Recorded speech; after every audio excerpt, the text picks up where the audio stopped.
Now, this story, independent rail operators believe granting third-party access to the country's rail network is the key to economic reconstruction and recovery.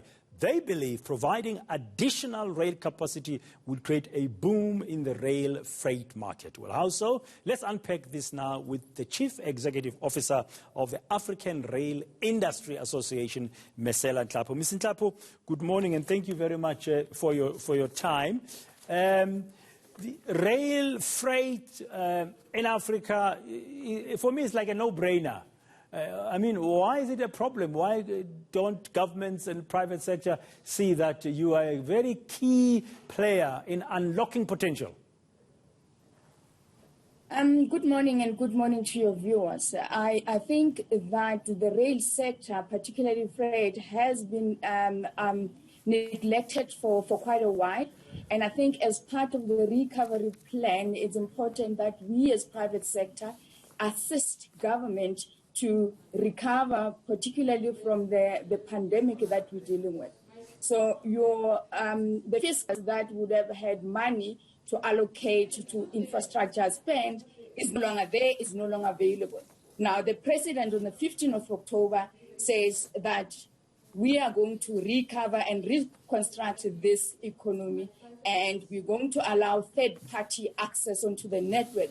Fantastic. That is a serious structural reform of the rail sector.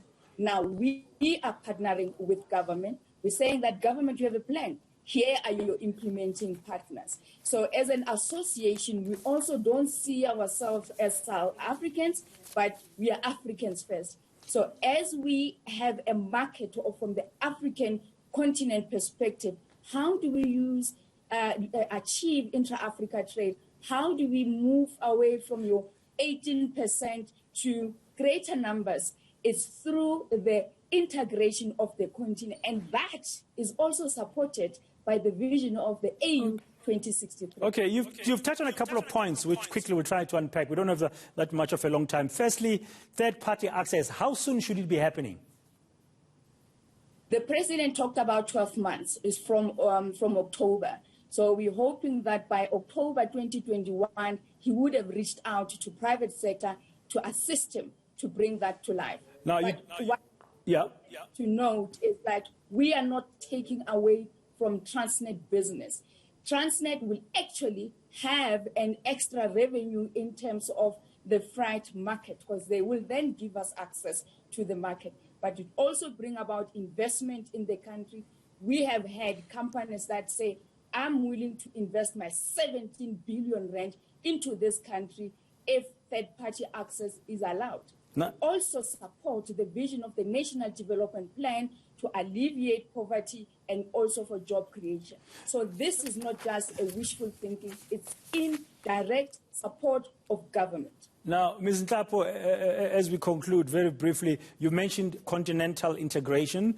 On the 1st of January, the AU launched the African Continental Free Trade Area, and rail, I mean, can really move goods across borders. Is that what excites you about this new trade area? Absolutely. The AU says that we need to have a world-class infrastructure that crisscrosses the continent that will bring about intra-Africa trade. So this is exciting. This is a serious structural reform of the rail sector, but particularly for Africans. This will mean that as Africans, the African project will have African content. Let's rethink rail. This is time for Africans to unite and bring about the change, economical change that we're looking for. Thank you very much, Mesela Nhlapo, the CEO of the African Rail Industry Association. Excited about prospects that independent railway operators can play, the role that they can play in boosting economic growth, not just in South Africa, but across the continent.